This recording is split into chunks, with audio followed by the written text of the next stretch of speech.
Bismillahirrahmanirrahim. Assalamualaikum warahmatullahi wabarakatuh. Alhamdulillahi rabbil alamin. Wassalatu wassalamu ala ashrafil anbiya wal mursalin wa ala alihi wa sahbihi ajma'in. Allahumma alimna ma yanfa'una wanfa'na bima 'allamtana warzuqna 'ilman yanfa'una birahmatika ya arhamar rahimin. Walhamdulillahi rabbil alamin. Tuan-tuan dan puan rahimani wa rahimakumullah. Kita sambung petang ini sekali lagi bacaan prinsip dasar Islam berdasarkan Al-Quran dan Sunnah Sahihah karangan Al-Fadhil Ustaz Yazid bin Abdul Qadir Jawas hafizahullah ta'ala. Dan kita dah sampai ke tajuk yang terakhir sekali yang kita bincangkan, itu Islam ialah agama yang satu-satunya agama yang benar, bab yang ke-12. Dan kita sambung hari itu, kita bincang berkenaan dengan beberapa ayat Al-Quran yang menjelaskan tentang kebenaran Islam, bahawa agak satu-satunya agama yang diredai oleh Allah Subhanahu Wa Taala dan diterima oleh Allah Subhanahu Wa Taala hanyalah agama Islam. Lalu kemudian Ustaz Yazid bawakan pula tentang ancaman yang berlaku pada zaman sekarang ini, iaitu propaganda sesat yang mengajak orang yang mengatakan bahawa semua agama itu sama, semua agama itu baik, semua kita agama persaudaraan, kita ialah kita all are sons of Adam, are children of Adam, kan? Nah, dia semua dia memakai istilah-istilah itu bukannya bertujuan kepada kebaikan, tetapi nak bawa manusia kepada mencairkan Islam, kan? Kalau kata kita we are all the sons of Adam, children of Adam, maksudnya kita kena jadi macam Nabi Adam, taat perintah Allah Ta'ala, itu bagus juga. Tapi kalau kata you are children of Adam, so janganlah kita mengatakan orang tu semua betul, yang tu salah. Tak boleh. Kita kena anggap bahawa semua tu baik, semua tu betul. Jadi ini yang cuba dibawa oleh gerakan-gerakan yang sesat ini. Lalu Ustaz Yazid dekat muka surat 218 dan 219 dia bawa lah isu ni. Dan tuan-tuan kita sambung lagi baca apa yang Ustaz Yazid sebut pada muka surat 219. Dia kata, kita reverse sikit satu perenggan. Semua propaganda sesat tersebut, iaitu mengajak kepada satu agama, semua agama baik, itu semua merupakan merosak akidah. Sedangkan akidah merupakan hal yang paling pokok dan asas dalam agama Islam ini. Kita semua tahu Islam ni tunjangnya akidah. Islam itu ialah al-istislamu lillahi bitauhid. Islam itu adalah menyerah diri kepada Allah Ta'ala dengan tauhid. Nah, oleh kerana itu kerana agama yang mengajarkan prinsip ibadah yang benar kepada Allah Azza wa Jalla hanyalah agama Islam sahih. Kan, siapakah manakah agama ayyul fariqaini ahabbu ila Allah? Kan, arbabun mutafarriqun khairun amillahul wahidul qahar, kata Nabi Yusuf AS. Arbabun mutafarriqun, dekat Tuhan-Tuhan sembahan-sembahan yang banyak, khairun minallah al-wahidul qahar, sama ke? Jadi apakah agama yang, kalau kita kajilah, kita kaji semua agama-agama yang di muka bumi Allah Ta'ala, manakah agama yang betul-betul ajak orang hanya sembah Allah Subhanahu Wa Ta'ala, tak sembah benda lain? Tak ada agama lain ke agama Islam.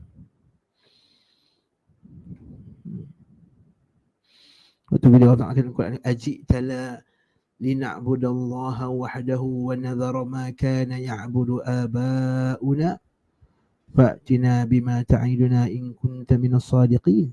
Allah Ta'ala kata, kaum Nabi Nuh kata kepada Nabi Nuh, wahai Nuh, ajitana, kau datang kepada kami ni, na'budallaha wahdah, untuk kita sembah Allah Ta'ala satu-satu je ke? Wa nadhara ma kana ya'budu aba'una, tinggalkan apa yang disembah oleh mak ayah kami. Fa'tina bima ta'iduna, datangkan azab Allah Ta'ala kalau kamu betul, in kunta minas sadiqin. Qala qad waqa'a alaikum Sungguh telah datang kepada kamu, kepada Allah Ta'ala, rizqun wa ghadab.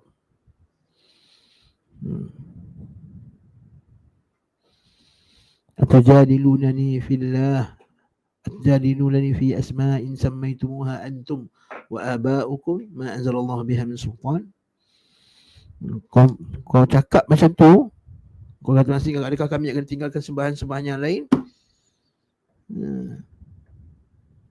Kata Nabi Nuh, qala qad waqa'a alaikum min rabbikum rizqun wa ghadab. Telah turun ke atas kamu, ke atas kamu kehinaan, wa ghadab, dan kemarahan. Mesti nak kata semua agama sama, nak suruh jangan tinggalkan sembahan-sembahan lain, itu rizqun wa ghadab, kemarahan Allah Ta'ala. Atujadilunani, adakah kau nak ajak aku berdebat pasal isu ni? Pada sembahan-sembahan yang kamu reka sendiri, atujadilunani fi asma'in sammaitumuha antum wa aba'ukum ma nazzalallahu biha min sultan, yang Allah Ta'ala tak sebutkan dalam Quran. Nah, oleh kerana itu, seorang yang beriman kepada Allah Azza wa Jalla sebagai Rabbnya, Islam sebagai agamanya, dan Nabi Muhammad SAW sebagai nabinya, tidak boleh ikut serta dalam seminar-seminar, perkumpulan, pertemuan, yayasan dan organisasi mereka. Jangan join mereka ni. Tidak boleh pula menjadi anggota mereka. Yes, mana boleh? At-ta'awun 'alal birri wat taqwa wa la ta'awanu 'alal itsmi wal 'udwan. Jangan kamu bertolong-tolongan dalam perkara permusuhan. Bahaya tuan-tuan, bersama pun tak boleh. Lihat apa yang terjadi kepada isteri Nabi Lut. Kan? Apa kau isteri Nabi Lut? Fa'amtarna 'alaihim matara. Maka kami turunkan azab ke atas mereka. Fa'ahlaknahu, dan kami hapuskan dia. Wa mar'atahu kanat minal ghabirin, dan isteri Nabi Lut sekali pun terkena juga.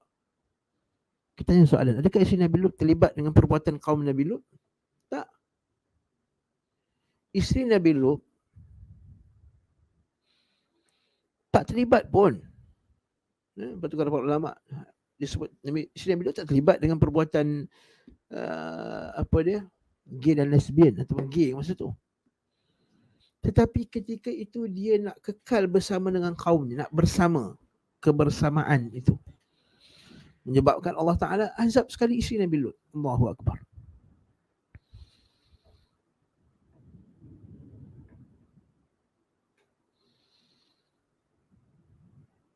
Bersama aja. Jadi kita kata barakallahu fik, kita tak boleh bersama. Telah tertulis waqad katabna 'alaikum fil kitabi an idza sami'tum ayatillah.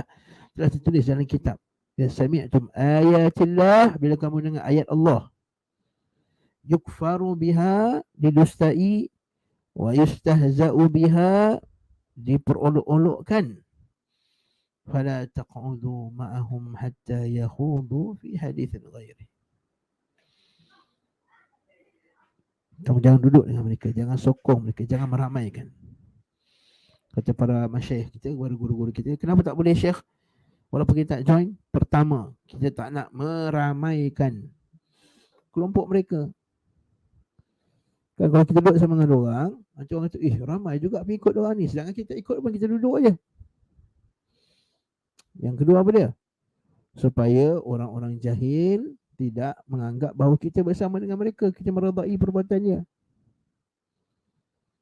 Yang ketiga, supaya tidak hilang rasa al-wala dan al-bara' kita daripada tu. Kalau kita duduk kan, kalau kita duduk dengan kelompok-kelompok yang sesat ini, kita duduk dengan mereka, kita join mereka, bermesra-mesra dengan mereka, kan? Kita duduk mesra-mesra, tidak menunjukkan, tak ada, bukan nak nasihat, bukan datang untuk nasihat, maka apa jadi kat kita? Kita akan melebur rasa benci kepada kemaksiatan yang dilakukan. Okay, tuan-tuan bayangkan, asal tuan-tuan benci arak tadi. Tuan-tuan asal benci arak. Jadi tuan ada kawan yang baik. Katakanlah klik dekat office. Teman. Dia kata, Malik, jomlah, jom saya. Yunus, jomlah. Katalah, Yunus, jomlah, Yunus. Kita pergi minum, kita lepak-lepak kedai. Lepak kelab. Saya tak boleh minum lah. You tak boleh minum lah. You minum Coke sajalah. I minum lah. Kita pun kata okey lah. Dia minum, kita duduk. Mula-mula hari pertama mungkin kita rasa macam, apa ni? Hari kedua, hari ketiga, hari keempat kita kata apa? Last. Biasalah, memanglah orang bukan Islam yang biasa minum arak. Nampak tak? Kita punya kebencian itu dah melebur. Disebabkan apa dia? Disebabkan kita selalu bersama-sama dengan ahli bidah. Bukankah manusia itu bila dia dah selalu bersama-sama, bercakap, bersembang, maka dia akan jadi mesra, betul tak? Akhirnya akan mesra kepada kemungkaran tadi. Jadi itu yang paling bahaya sekali. Okey, jadi kita kata betul, tidak boleh pula menjadi anggota mereka. Jadi anggota lagi teruk. Bahkan ia wajib menjauhinya, mewaspadainya dan takut terhadap akibat buruknya. Macam kita sebut tadi. Ia harus menolaknya, memusuhinya dan menampakkan penolakannya secara terang-terangan. Kan? Wa bada bainana wa bainakumul adawata wal baghdha. Telah jelaslah di antara kami dan kamu ada adawah, permusuhan, wal baghdha, dan kebencian. Maksud kena zahirkan kebencian. Man ahabba lillah wa abghada lillah wa wala lillah wa a'ta lillah wa man'a lillah faqad istakmala al-iman. Siapa bercinta kerana Allah dan benci kerana Allah, memberi kerana Allah, menahan kerana Allah, faqad wajada halawatul iman, maka dia akan mendapati kemanisan iman. Maka takkan dapat benda tersebut walaupun orang itu banyak bersolat, banyak berpuasa, banyak bersedekah, takkan dapat rasa kemanisan iman itu tadi sehinggalah dia melakukan perkara tersebut. Hadis. Ia wajib mengikis pemikiran sesat itu dari benak kaum muslimin. Kena lawan habis-habisan, membasmi sampai ke akar-akarnya, menolaknya, mengecilkannya dan membendungnya. Perintah muslim wajib menegakkan, saya kata, sanksi murtad, hukum murtad terhadap pengikut propaganda tersebut. Setelah terpenuhi syarat-syaratnya dan tidak adanya penyimpangan. Maksudnya kalau dia betul-betul cukup syaratnya, dia tetap murtad kan? Hal itu dilakukan demi menjaga keutuhan agama dan sebagai peringatan terhadap orang-orang yang mempermainkan agama, dan dalam rangka mentaati Allah dan Rasulnya serta demi tegaknya syariat Islam yang suci. Maksudnya orang menghina kan, orang yang hina Islam. Ibn Khattal, apa itu? Masa Nabi SAW bukaan kota Mekah kan. Kan Nabi SAW masuk-masuk je ke Mekah tu, Nabi membunuh 2 orang. Nabi jatuhkan hukum bunuh. Kata 2 penyanyi yang kerja duduk mencela-cela Islam. Orang lain dimaafkan. Perempuan ni tak. Sebab dulu dia menghina, mencela-cela Islam, mengejek-ngejek Islam. Hendaknya seorang Muslim mengetahui hakikat propaganda ini. Ia tidak lain hanyalah benih-benih filsafat yang berkembang dalam politik yang akhir kesudahannya adalah kesesatan. Muncul dengan mengenakan baju baru untuk memangsa korban dari kalangan kaum muslimin. Ini ajaran falsafah dalam zaman dulu lagi dah. Dalam falsafah Yunan, falsafah Parsi yang mengajak manusia kufur kepada Allah Subhanahu Wa Taala. Cuma datang dalam bentuk yang baru. Dah datang dalam bentuk, dulu kita ada golongan sofsataiyah. Kalau siapa mengaji falsafah akan jumpa golongan sofsatai. Sofsatai ni maksud kelompok apa? Dia kata tidak ada kebenaran yang absolut. Golongan sofsatai. Tidak ada kebenaran yang absolute truth. Maksudnya benda yang benar pada saya tak seperti benar pada kamu. Jadi bagi dia tidak ada kebenaran yang mutlak.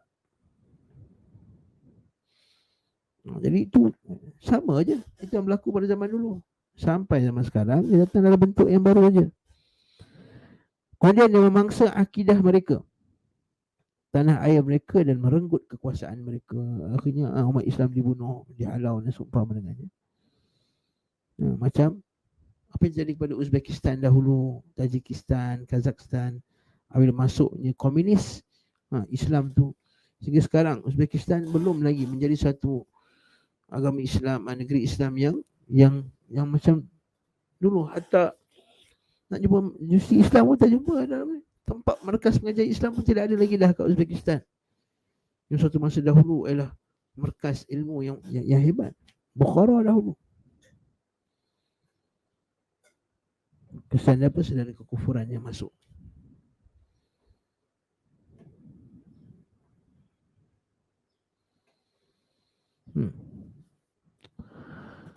Target utama propaganda itu hanyalah Islam dan kaum muslimin. Nampak tak? Kelompok liberal ni, dia akan liberal pada kelompok yang sesuai dengan pemikiran mereka. Bila kena dengan kita tak boleh. Contohnya seperti itu. Oh, kita hendaklah demokrasi, kita mesti bebas, kita meraihkan semua agama. Tapi bila Islam nak diajarkan dengan terang-terangan tak boleh. Itu apa berlaku di Perancis.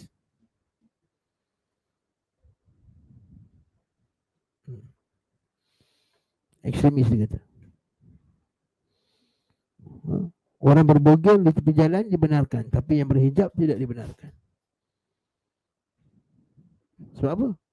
Sebab kita kata prinsip yang mereka pegang, liberal tu hanya sesuai apabila kena dengan prinsip liberal dia. Bila agama Islam nak ditegakkan tak boleh, sebab bertentangan dengan prinsip liberal. Sedangkan bukan liberal kata meraihkan semua jenis aliran.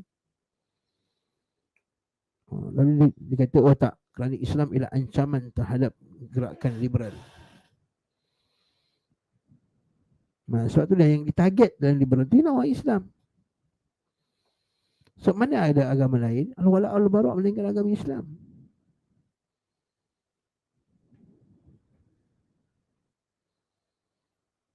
Okay. Jadi target utama propaganda ini hanyalah Islam dan kaum muslimin dalam bentuk yang berikut. Pertama, menimbulkan kebimbangan terhadap Islam, mengacaukan pemahaman kaum muslimin serta menjerumuskan kaum muslimin dengan cara menyebarluaskan syahwat dan syubhat. Macam di Malaysia lah, gerakan sistem Islam contohnya. Menggemparkan orang Islam, menyebabkan orang Islam rasa tak senang, keluar ke kenyataan-kenyataan yang pertikaikan Islam.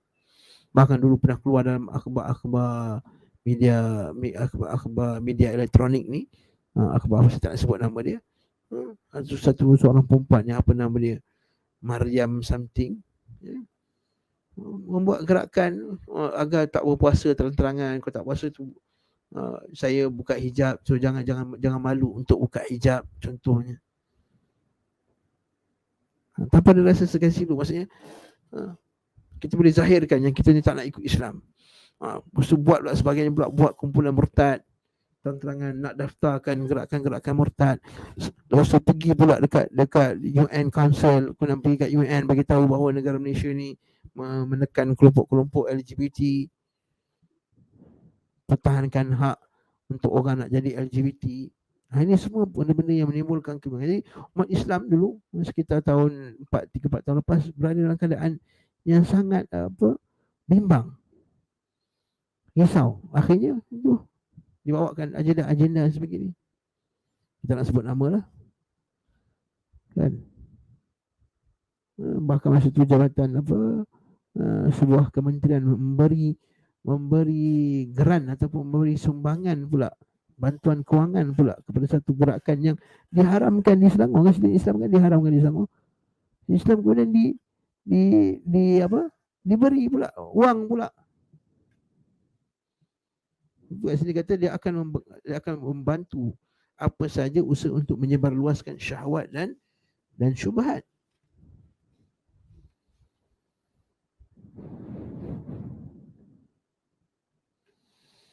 mendakalkan cakupan agama Islam dan kandungannya.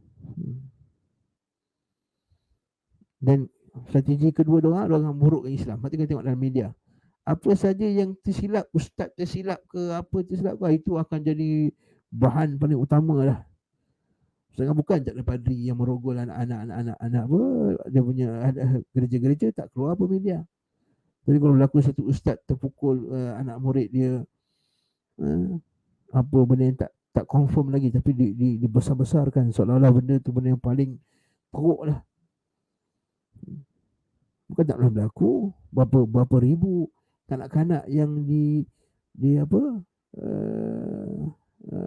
di molest di gereja-gereja oleh padri bayar macam tu je, tak menjadi viral pun dalam media.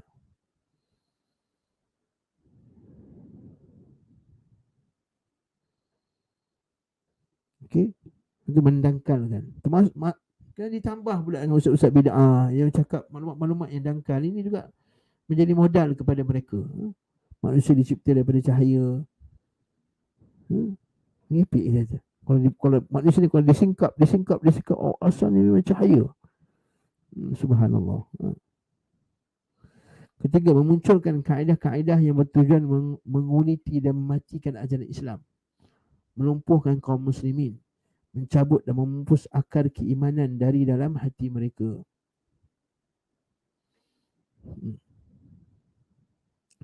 Bab mengurai dan memutuskan tali persaudaraan di antara kaum muslimin di negeri Islam. Sekarang lah pecah belah umat Islam. Okay. Lalu mengganti dengan persaudaraan baru yang terkutuk, iaitu persaudaraan Yahudi dengan Nasrani. Kalau perkumpulan umat Islam mau dianggap sebagai ekstremis bangsa, itu berlaku kat Malaysia ni. Bila orang Islam bersatu, orang nampak ini semua gerakan fasis Nazi, gerakan ala Nazi dia kata. Tapi kalau kafir bersatu tak ada pula dia kata apa-apa. Dia kata oh tak apa, ini memang kita dah, mereka semua sepakat di bawah satu parti sekarang. Tak ada. Bila orang Islam nak buat gabungan, dia dikutuk-kutuk. Dia kata ini anti non-Muslim, anti bukan Melayu, fasis dan seumpama dengannya. Nombor 5, membungkam pena dan lisan kaum muslimin dari pengkafiran Yahudi. Dia halang. Macam sekarang dekat Singapura, tak boleh kata al-maghdubi alaihim, kaum yang dimurkai oleh Allah. Dekat Singapura tak boleh cakap Allah Ta'ala murka kepada Yahudi dan Nasrani. Tak boleh, tu tangkap nanti.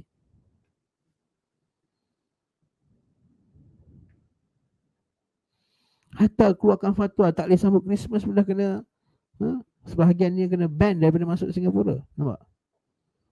Dan benda tu nak dibawa ke Malaysia, aliran pemikiran tersebut. Membungkam pena dan lisan kaum muslimin dari pengkafiran Yahudi dan Nasrani, serta orang yang telah dikafirkan oleh Allah Ta'ala. Orang jelas-jelas kufur tak boleh cakap kafir, nanti ekstrim, ekstremis.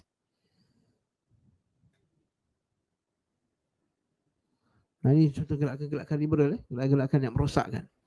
Ketujuh, menahan dan menghalang kaum muslimin dari puncak amal Islam, itu jihad fi sabilillah. Nampak? Sekarang ni nak sebut jihad tuan-tuan, bukan silap boleh kena angkut lah, bukan kat Malaysia lah, kat setengah-setengah negara. Dan berjihad melawan ahli kitab Yahudi dengan Nasrani, merangi mereka kerana Allah, serta memaksa mereka membayar jizyah, pajak kerana menolak Islam. Kata Allah Ta'ala dalam Quran, qatilul ladhina la yu'minuna billahi wa la bil yawmil akhir wa la yuharrimuna ma harrama Allah wa rasuluhu wa la yadinuna dinal haqqi minal ladhina utul kitaba hatta yu'tul jizyata an yadin wa hum saghirun. Perangilah orang-orang yang tidak beriman kepada Allah dan hari kemudian. Itu yang menghalang dakwah Islam ini. Bukan perangi mereka yang sesaja, bukan. Maksudnya yang menghalang dakwah Islam ini, yang mereka tidak mengharamkan apa yang telah diharamkan oleh Allah dan Rasulnya, dan mereka tidak beragama dengan agama yang benar, agama Allah, iaitu orang yang telah diberikan kitab sehinggalah mereka membayar jizyah. Sehingga perkataan jihad itu tidak dihilangkan. Jihad ini bukan jihad perang-perangan je tuan-tuan. Jihad ni kita ada jihad ekonomi, jihad ilmu. Jadi tuan-tuan, kita sekarang ni kita fokus pada jihad ekonomi. Akhirnya jihad yang sebenar, jihad fi sabilillah, jihad khuruj al-qital, Tidak ditanam dalam jiwa manusia. Tak ditanam dalam jiwa anak-anak muda kita bahawa mati jihad fisabilillah itu jalannya ke syurga.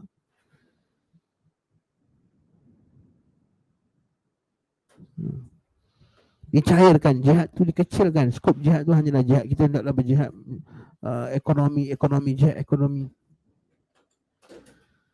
Lalu jadi fahamnya jihad perang itu tak ada lagi dalam kepala umat Islam. Jihad ekonomi, jihad ekonomi. Lalu dia nampak apa? Oh, kita ni tuan-tuan kenapa ni saya nak pergi kerja ni jihad ekonomi lah, saya pergi kerja tiap hari. Tapi tak nak tolong Islam. Tak nak tolong dakwah, tak nak tolong menyebarkan Islam dengan cara yang bersungguh-sungguh. Kerja dia pagi-pagi pergi kerja, balik kerja. Bila kita kata bila masa nak tolong bantu kami dakwah jihad ni, jihad tu bukan jihad dakwah je, Syekh. Engkau saya bekerja ni jihad ekonomi lah kan. Nak kuatkan ekonomi Islam. Nampak? Dia dah cairkan maksud tadi. Maksud jihad yang luas, yang murni, jihad fisabilillah.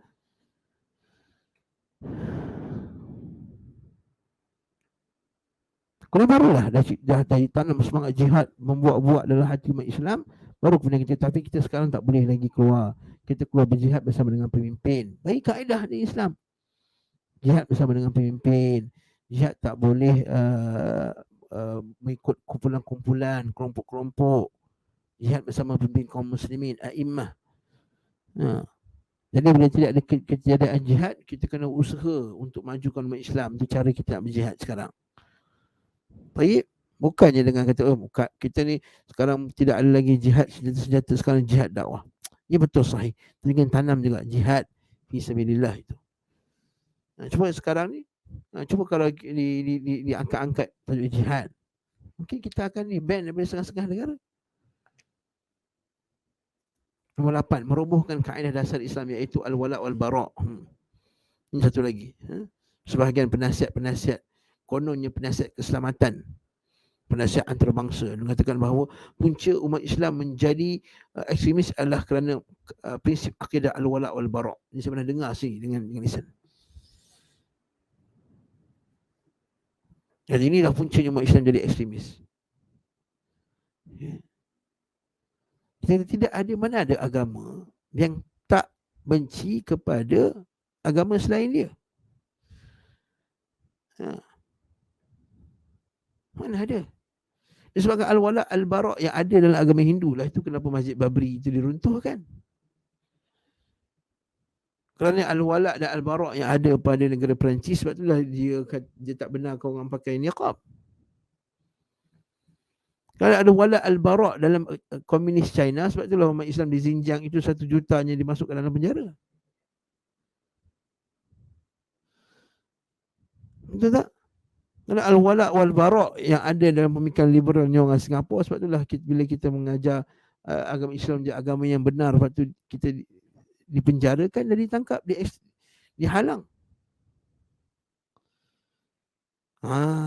Itu kita kena faham masalah ni. Semua agama ada al-wala' dan al-bara'. Hatta pada kelompok vegan yang makan sayur, anti orang makan daging pun ada al-wala' wal-bara'. Kita takkan dia buat piket, dia menyatakan, dia kata disgusting bila tengok orang makan daging. You so disgusting, you eat meat, you kill, you are barbaric. Nampak tak? Ada kata Imam Syekh kata, yang Salih sini kata, tidak ada agama yang tidak diasaskan dengan al-wala' wal-bara'.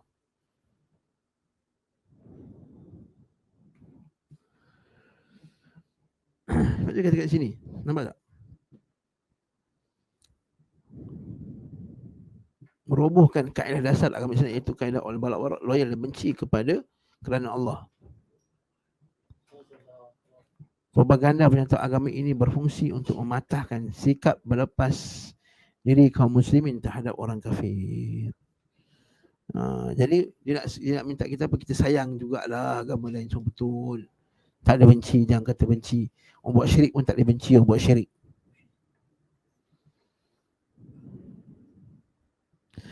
Yang ke-9, menghembuskan pemikiran dan sikap anti-Islam yang tersembunyi di balik slogan persatuan agama-agama. Memisahkan umat Islam dari agama, menjatuhkan syariat yang tertuang dalam Al-Quran dan Sunnah dari kehidupan mereka, Dengan hal itu mereka berleluasa menggiring kaum muslimin dengan pemikiran jahiliah dan moral yang tercela. Akhirnya itulah hantar anak mengaji kat barat, mengaji kat universiti barat. Akhirnya balik ke Malaysia penentang Islam. Memadamkan inti ajaran Islam iaitu tauhid dan keunggulannya, kejayaan dan keistimewaannya. Mempelacak program-program kristianisasi dengan merobohkan benteng akidah kaum muslimin serta memadamkan api perlawanan kaum muslimin terhadap mereka. Banyak kan program kristianisasi, belanja anak-anak ni masuk gereja dan seumpama dengannya, buat sekolah, menyebarkan sayap kekuasaan orang-orang kafir, Yahudi dan Nasrani dan orang komunis di seluruh dunia. Nampak? Khusus terhadap negara-negara Islam, khusus terhadap negara-negara Arab dan terutama sekali terhadap pusat dunia Islam iaitu dan ibu kotanya Jazirah Arab. Kita nak masukkan fikiran liberal dalam masyarakat Arab ni. Buat benteng ni lah orang Arab. Masukkan muzik, buat dah masuk konsert-konsert. Mula-mula naturalisasi dulu lah. Mula biasakan dulu. Bukan maksudnya normalisasi, afwan. Naturalisasi tu dineutralkan, ni normal kan. Dulu tak pernah tengok orang perempuan dekat negara Arab Saudi nampak rambut pun tak ada. Semua tutup je muka. Sekarang nampak dah. Dah keluar rambut sikit lah kat depan ni. Dah nampak macam ni dah. Kalau pakai tudung tu macam ni. Sekarang setengah dah. Sekarang dah nampak dah dekat negara Arab Saudi setengah dah sekarang ni. Sekarang tu. Dia nak pun gerakan untuk meliberalkan.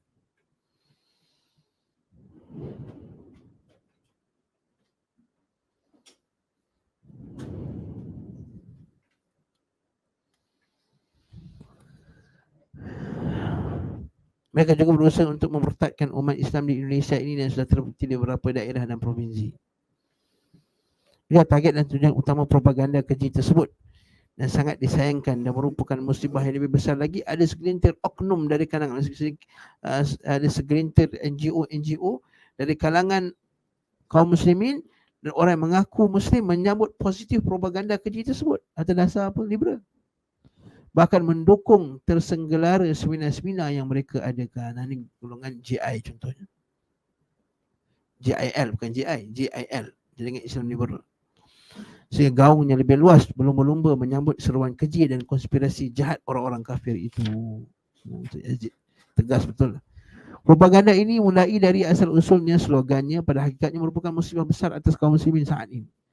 Merupakan kekufuran yang sangat parah, mencampur adukkan Islam dengan kekufuran, hak dengan batil, petunjuk dengan kesesatan, ma'ruf dengan mungkar, sunnah dengan bid'ah serta ketaatan dengan maksiat. Propaganda kepada penyatuan agama Islam dengan agama lainnya telah menyimpang dan dihapus dengan syariat Islam. Merupakan kemurtadan yang nyata dan kekufuran yang jelas. Hal itu disebabkan kerana propaganda itu secara terang-terangan telah mencabut sendi-sendi agama Islam, baik pada aspek akidah, amaliyah dan lain-lainnya. Hukum ini merupakan kesepakatan yang tidak boleh diselisihi oleh kaum muslimin. Propaganda ini merupakan kancah peperangan baru melawan kaum salibis. Kaum salib itu kaum salib, peperangan salib yang baru, dan melawan orang yang paling keras pemusuhannya terhadap orang-orang yang beriman, iaitu Yahudi. Ini adalah perkara yang sangat serius, bukan main-main lagi. Mereka tidak henti-hentinya sentiasa berusaha siang dan malam memurtadkan umat Islam. Sebagaimana firman Allah, wala yazaluna yuqatilunakum hatta yardukum an dinikum istata'u. Dan mereka sentiasa memerangi kamu dari segi fizikalnya, dari segi ekonominya, dari segi pemikirannya, dari segi media-medianya. Dan jika mereka sanggup, Masya Allah.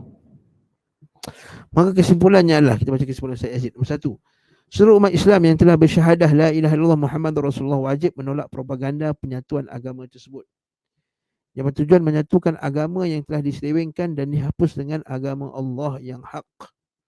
Agama Islam yang hak dan muhkam, jelas.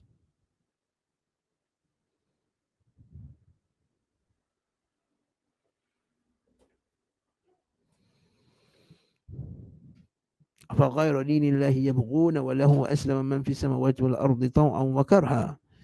Apakah selain agama Islam yang mereka cari, sedangkan telah tunduklah kepada Allah Ta'ala di langit dan di bumi. secara paksa ataupun secara sukarela. Propaganda penyatuan Islam ini termasuk kekufuran, kemunafikan, memecah belah kaum muslimin.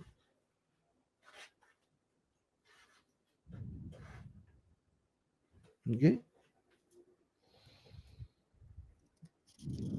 Dan dari agama Islam. Nombor 2, segenap umat Islam wajib meyakini bahawa agama yang diturunkan Allah dan diserukan para nabi dan rasul adalah satu. Ini wajib tu.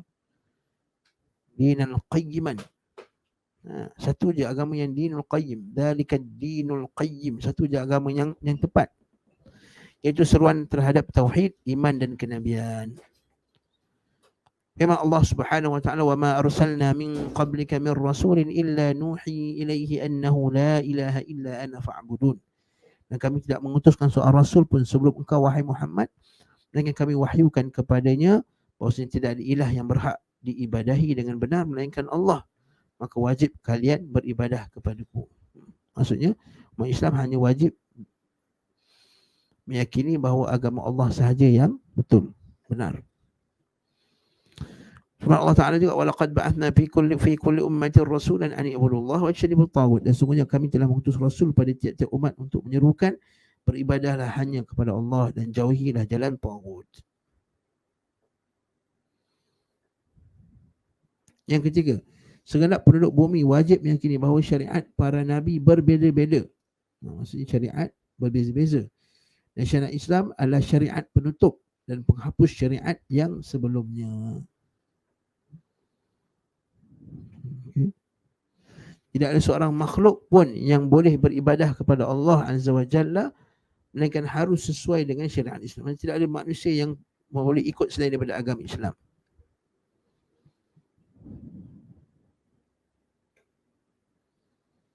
La yasma'u bi ahadun min hadhil ummah. Tidak seorang pun dengar tentang Islam, Yahudi sama Yahudi pun atau Nasrani, thumma yamut, dia mati dalam keadaan tidak beriman denganku, melainkan dia termasuk di kalangan ahli neraka, illa kana min ashabin nar.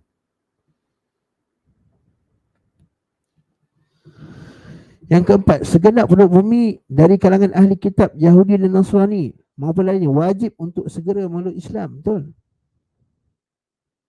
Kan Allah Ta'ala kata, ya ahlal kitab ta'alau ila kalimatin sawa'im bainana wa bainakum alla na'budu illallah. Wahai ahli kitab, mari sini. Ta'alau, kita kembali kepada satu perkataan yang tak ada bezaan antara kita. Apa dia? Alla na'budu illallah. Wala yattakhidha ba'duna ba'dan arbaban min dunillah. Fa in tawallaw faqulu syahadu bi anna muslimun. Wahai ahli kitab, mari kita kembali kepada satu kalimah. Iaitu apa dia? Yang kalimah yang kita semua sepakat. Iaitu kita tak sembah melainkan Allah Azza wa Jalla. Nabi Ibrahim mentauhidkan Allah, Nabi Nuh mentauhidkan Allah, Nabi Lut mentauhidkan Allah, Nabi Hud mentauhidkan Allah. Wahai ahli kitab, kamu semua, kita tanya balik pada kita. Wahai ahli kitab, Nabi Ibrahim dulu sembah siapa? Dia kata sembah Allah. Jadi betul tak kita hanya sembah Allah Subhanahu wa taala? Tak boleh. Wajib untuk mereka segera memeluk Islam dengan mengucapkan dua kalimah syahadah dan beriman kepada seluruh ajaran Islam yang bersifat global maupun terperinci, yang bersifat umum maupun khusus, mengamalkannya, mengikuti dan meninggalkan syariat-syariat selainnya yang telah menyimpang, serta meninggalkan kitab-kitab yang disembahkan kepada syariat tersebut.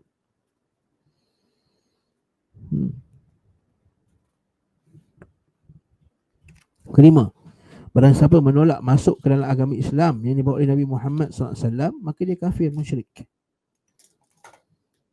Setiap Muslim wajib meyakini kekufuran. Kita wajib beriman bahawa siapa tak Islam dia kafir. Sama ada Yahudi, Nasrani atau selainnya. Jangan kata, oh tak, mereka juga Islam. Baru-baru ni baru je, 2 hari lepas, seorang sahabat kita hantar mesej. Siapa yang dalam hatinya ada sifat sejahtera, maka dia Islam. Sebab Islam itu sejahtera. La haula wa la quwwata illa billah. Islam itu sejahtera dengan ikut Islam. Islam itu sejahtera dengan Islam, bukan sejahtera dengan ikut kekufuran. Ada seorang perempuan Islam pakai tudung lagi.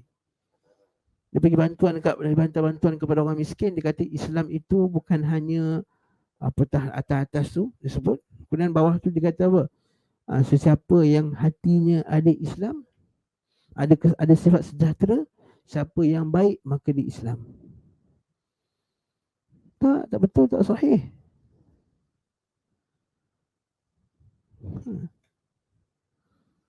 Laqad kafara alladhina qalu inna Allah thalith thalatha. Siapa itu kafirlah orang yang kata thalith thalatha. Siapa berdoa bersama Allah Ta'ala wa man yad'u ma'allahi ilaha akhar la burhana lahu fa innahu innahu la yuflihul kafirun. Siapa yang tidak beribadah kepada Allah, dia kafir. Ini betul dia kata al-Islam man salimal muslimuna min lisanihi wa yadihi. Islam itu ialah orang Islam lain merasa aman daripada gangguannya, dari gangguan tangan dan mulutnya. Betul, sahih. Tapi jangan baca hadis tu, baca itu je. Al-Islam wa anta syahada an la ilaha illallah wa anna Muhammad Rasulullah. Untuk qimah salat, untuk tiyan zakah. Kan, bila datangnya Pak Bani Qais, dia kata, ya Rasulullah, ajarkan kami. Jadi, aku akan ajarkan 4 perkara. Aku ajarkan kau la ilaha illallah Muhammadur al-imanu billah. Atadri mal imanu billah? Kamu tahu tak iman kepada Allah Ta'ala atau apa? Nabi tanya kat dia, atadri mal imanu billah? Kamu tahu tak beriman kepada Allah Ta'ala atau apa? Iman kepada Allah itu adalah syahadat alla an ya'buduhu wa la yushriku bihi syai'a. Kamu sembah kepada Allah, tak syirikan. Betul kalau orang kata I believe in Allah. No, you belum believe in Allah mesti ada 4. Believe in Allah mesti ada 4. Apa dia? Believe in Allah Ta'ala itu wujud. Believe in Allah Ta'ala itu pencipta. Believe in Allah Ta'ala itu saja yang layak disembah. Believe in Allah Ta'ala punya sifat-sifat dan nama-nama yang maha indah dan sifat-sifat yang maha sempurna. Kalau kamu beriman bahawa Allah Ta'ala itu wujud, ya tak jadi. Itu belum lagi believe in Allah. You hanya believe in part, sebahagian saja daripada Allah Subhanahu Wa Ta'ala. Okay? Jadi kan beriman kepada, kalau ada seorang kata, oh Yahudi pun beriman kepada Allah, Kristian pun beriman kepada Allah. Tak. Kalau Allah Ta'ala kata dalam Quran, wa ma yu'minu aktsaruhum billahi illa wa hum musyrikun, dan tidaklah iman mereka kepada Allah melainkan iman mereka itu campur dengan kesyirikan.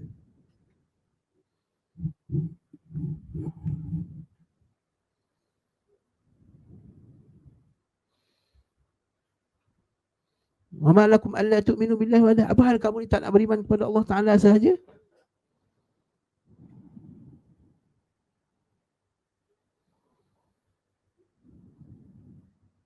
Ya. Jadi banyak sekali ayat bahawa siapa yang tak beriman dengan Islam kafir.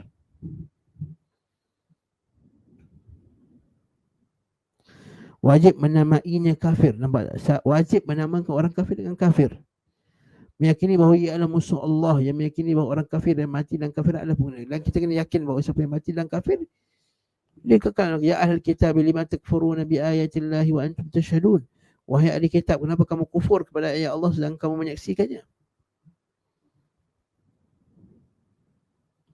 Dan kita juga wajib beriman bahawa orang yang tidak meluk Islam dan mati dalam keadaan kekafiran, atau masuk Islam kemudian murtad dan mati dalam keadaan kafir, maka akan berada selama-lamanya dalam neraka kelak.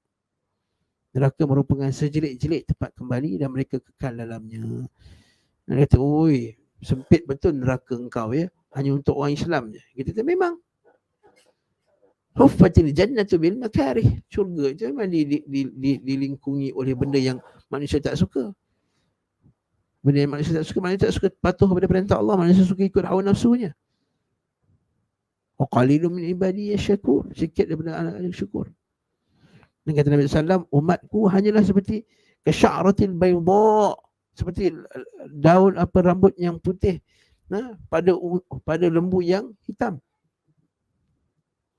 Dalam hadis sahih Muslim tu, ayat akhir kita beriman.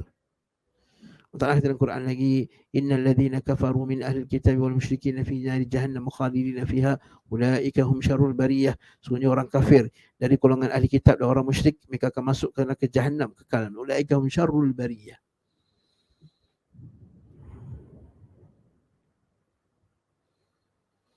innal ladzina kafaru wa matu wa hum kuffarun falan yuqbala min ahadihim mil'ul ardi dhahaban walau yuftada bih ulaika lahum adzabun alimun wa ma lahum min nasirin.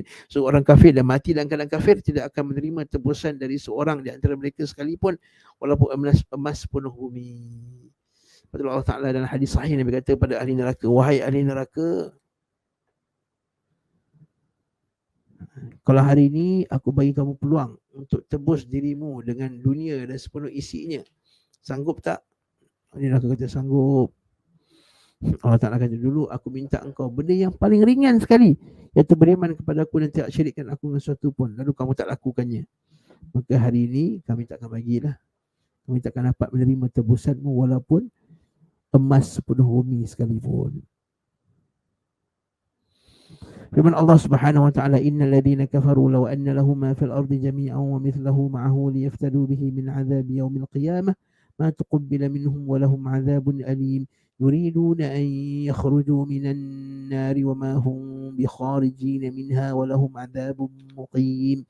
Sungguh orang yang kafir itu seandainya mereka memiliki apa yang di bumi dan ditambah lagi sebanyak itu untuk menebus diri mereka dari azab kiamat, nescaya mereka tebusan itu tidak akan terima. Maksudnya Allah kata kalau kamu ada dunia dan 2-3 kali ganda dunia pun nak tebus diri kamu, takkan dapat. Sebab bagi Allah Ta'ala tak ada nilai benda itu semua.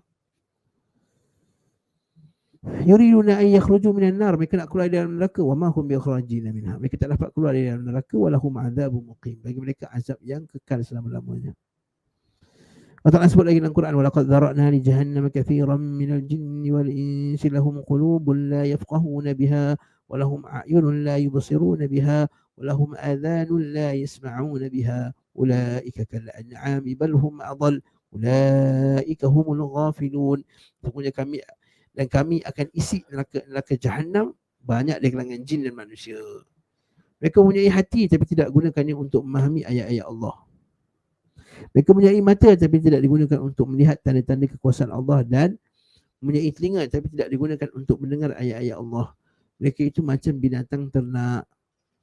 Kamathalil ladzi yan'iqu bima la yasma'u illa du'a'an wa nidaa.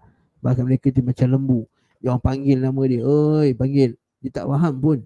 La yasma'u illa du'a'an wa nidaa. Dia tahu panggil. Dia tahu bunyi je. Kemat, panggil. Dia panggil, katakan dia panggil lembu dia, kan? Enot, dia panggil lembu dia. Dia panggil lembu datang. Lembu tu faham ke enot tu E-N-O-T? Tak faham kan? Dia tahu bunyi je. Dia Allah kata orang kafir ni macam tu lah. La yan'iqu illa du'a'an wa la yasma'u illa du'a'an wa nida. Tak dengar apa-apa, melainkan dengar suara je. Allah SAW bersabda, walladzi nafsu Muhammadin biyadihi la yasma'u bi ahadun min hadhihi al-ummah yahudiyyin wala nasrani thumma yamutu wa lam yu'min billadzi ursiltu bihi illa kana min ashabin nar. Yang kita sebut tadi hadis ini. Demi Rabb yang diri Muhammad berada di tangannya, tidaklah seorang umat Yahudi dan Nasrani mendengar diutusnya aku, dan tak ada seorang pun Yahudi dengan Nasrani dengar pasal Nabi Muhammad SAW, dengar pasal dakwah Islam, kemudian mati dan keadaan tidak beriman, melainkan masuk dari neraka.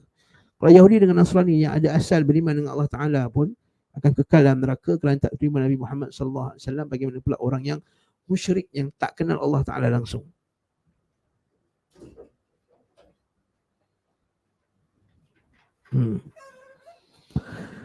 Sebagai ilustrasi dan gambaran yang sangat mudah untuk kita faham adalah sosok Abu Talib. Nak faham kaedah ni mudah aja. Abu Talib, seorang yang telah mencurahkan harta kedudukan jiwanya untuk membela Islam, namun meninggal dunia dalam keadaan kafir sehingga Allah Taala menempatkan dirinya dalam neraka. Dalam sebuah hadis, Abbas bin Abdul Muttalib bertanya kepada Rasulullah SAW, wahai Rasulullah, apakah engkau dapat memberi manfaat kepada Abu Talib sedangkan beliau telah membantumu dan marah kerana untuk membela mu? Nabi SAW, ya.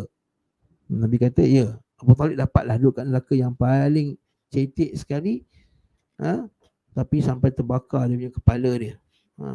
Nabi kata, laula ada, kalau bukan kerana aku, nescaya dia dalam neraka yang paling bawah sekali. Saya neraka yang paling bawah sekali. Dalam hadis yang diriwayatkan dari Abu Sa'id Al-Khudri radhiyallahu anhu bahwasanya telah dibicarakan di Rasulullah tentang pamannya Abu Talib. Rasulullah bersabda, la'allahu tanfa'uhu syafa'ati yaumil qiyamah fa yaj'al fi dhahdahi min nar yablughu ka'bayhi yaghli minhu dimaghuhu. Mudah-mudahan akan bermanfaat syafaat. Ini panggil syafaatul khassah, syafaat yang khusus. Syafaat untuk orang kafir yang satu je, ini je untuk Abu Talib. Ini bagi syafaatul khassah. Sedangkan yang lain tak dapat. Wala tanfa'uhum syafa'atu syafi'i. Tak beri manfaat. Mudah-mudahan akan manfaat syafaatku pada hari akhirat kelak untuk Abu Talib. Maka dia diseksa di neraka yang paling cetek sekali. Tapi cetek tu pun sampai menggelegar, sampai terkeluar biji mata kaki, kedua mata kakinya.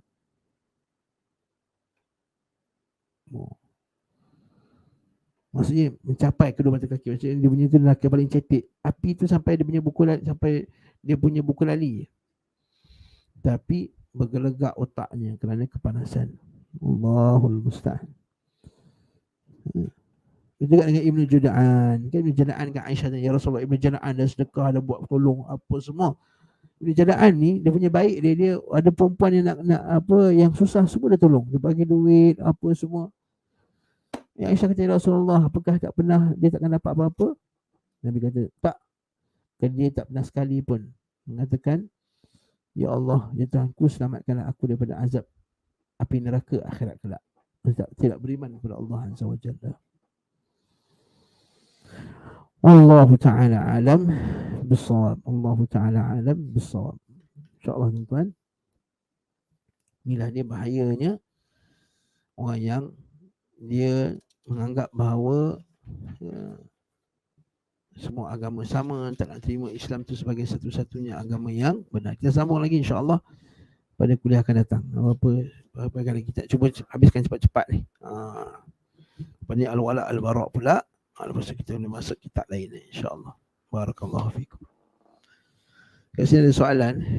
Muskilan Ustaz. Assalamualaikum. Waalaikumsalam warahmatullahi. Seorang Ustaz jemputan di sekolah tahfiz lepas ceramah di masjid mewar-warkan berjemaah untuk berwakaf berinfak untuk pembinaan kompleks sukan sunnah.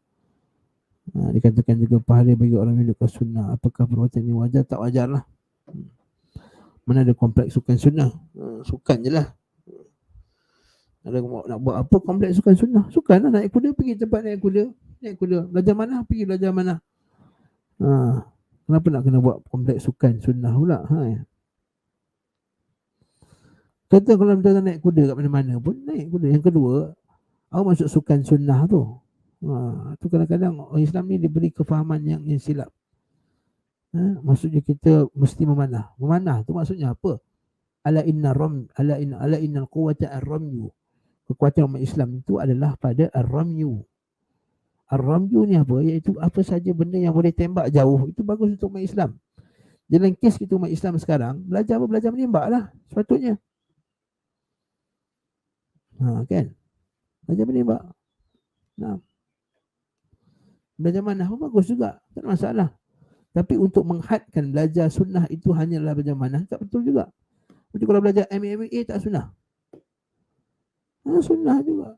Apa saja perbuatan untuk menguatkan badan, menyediakan umat Islam ini untuk berjihad fi sabilillah, maka itu termasuk daripada perintah Allah Azza wa Jalla. Wa'iddu lahum mastata'tum min quwwatin wa min ribatil khair turhibuna bihi aduwallahu aduwakum. Dan bersiapkanlah diri kamu. Mastata'tum min quwwah, yang kamu mampu, min quwwah, daripada kekuatan. Quwwah itu kata ulama tafsir, ala innal quwwata ar-ramyu, kata Nabi sallallahu, semuanya ketahuilah kekuatan itu adalah ar-ramyu, melempar jauh. Lagi lempar lagi jauh, lagi kuat kita. Jadi belajar benda yang boleh kita tembak jauh. Senapang, pistol. Dulu kita ada kadet remaja Islam. Saya puji dulu program kadet remaja Islam. Dilatih anak-anak kita kat sekolah ni masuk kadet. Kadet remaja Islam ni orang berkadet, berkawat, tapi ditanamkan semangat Islam kat dalam hati-hati mereka. Tapi tak tahu apa jadi pada kadet remaja Islam. Dah jadi kadet remaja sekolah dah. Dah tak ada lagi dah macam dulu semangat apa nak belajar menembak, belajar ni apa semua. Dulu kita juga ada apa tu, sekolah tu buat apa tu, lepas sekolah SPM tu budak-budak nak kena apa, khidmat negara kan, bina tu khidmat negara tu apa tu. Bagus, mula-mula belajar menembak, apa senapang apa semua, national service orang putih kata. Tapi sekarang tak ada dah. Mungkin sebab ilah kerajaan ekonomi tak ada apa semua. Tapi bagi kita wajib kita mempersiapkan umat Islam ni. Bukan hanya sediakan askar je, tak. So, bila peperangan askar je tak cukup. Kita sekolah-sekolah ni kita tak boleh buat. Kalau buat kan kita tuduh sekolah teroris pula. Kan kita tuduh sekolah melatih pengganas pula nanti kan. Kan kalau madrasah Hamiyatul Rahmah ni buat atau Yayasan Taklim buat dalam kelas menembak untuk semua ahli-ahli kelas. Kalau kita ada latihan ketenteraan tak boleh kan, kena, memang kena tuduh teroris lah, benda confirm saya boleh kata. Tapi itulah itu yang kita nak kan sebenarnya. Naik kuda tu untuk apa? Untuk kita boleh bergerak. Sekarang naik kereta, belajar bawa lori, belajar bawa jeep, belajar bawa apa semua. Okey. So maksud daripada perkara tersebut ialah bukannya binatang tu semata-mata atau sukan memanah tu semata-mata. Ialah persediaan kita untuk berjihad fisabilillah. Okey. Ustaz di akhir zaman nanti Ustaz tak ada senapang-senapang ni semua. Kita kena nanti masa lawan Ya'juj Ma'juj pakai panah je. Ada apa yang akan meyakinkan kamu hidup masa Ya'juj dan Ma'juj keluar? Jadi kita siapkan apa sajalah, manahnya, menembak ke apa semua. Yang penting itu untuk persediaan umat Islam. Namun kita berharaplah semoga Allah Subhanahu Wa Taala buka hati-hati pemimpin Islam kita ni agar tidak agar buat balik program-program yang macam tu yang menguatkan umat Islam. Kita kena ada satu, kita kena tanam dalam hati kita ni, kita bahawa musuh tu sentiasa ada untuk serang kita. Baru kita akan berhati-hati. Kalau kita tu tak apa, semua negara baik yang kita akan diplomasi, tak, persediaan itu penting. Betul kata sebagai ulama tafsir, ayat tu wajib. Mempersediakan orang untuk berjihad itu adalah hukumnya wajib. Betul, mak tahfiz yang budak-budak hafal Qurannya kuatkan badan dia juga. Pergi suruh dia berlari, suruh dia pumping, suruh dia jogging, suruh dia kuatkan badan dia. InsyaAllah Allah Subhanahu Wa Taala akan, kalau kita nak laksanakan ayat tadi, wa'idu lahum mastata'tum, nak persiapkan diri kamu daripada kekuatan, maka insyaAllah Allah Ta'ala akan bantu kita. Wallahu ta'ala alam bisawab. Ada pun kesimpulan tadi, tak apalah kita kata, tak wajib lah untuk kata macam tu lah. Untuk apa? Untuk kompleks sukan sunnah pula, macam pelik pula. Wallahu a'lam bissawab. Subhanakallahumma bihamdika asyhadu an la ilaha illa anta astaghfiruka wa atubu ilaik. Sallallahu ala Muhammad wa ala alihi wa sahbihi wasallam. Alhamdulillahirabbil alamin. Assalamualaikum warahmatullahi wabarakatuh.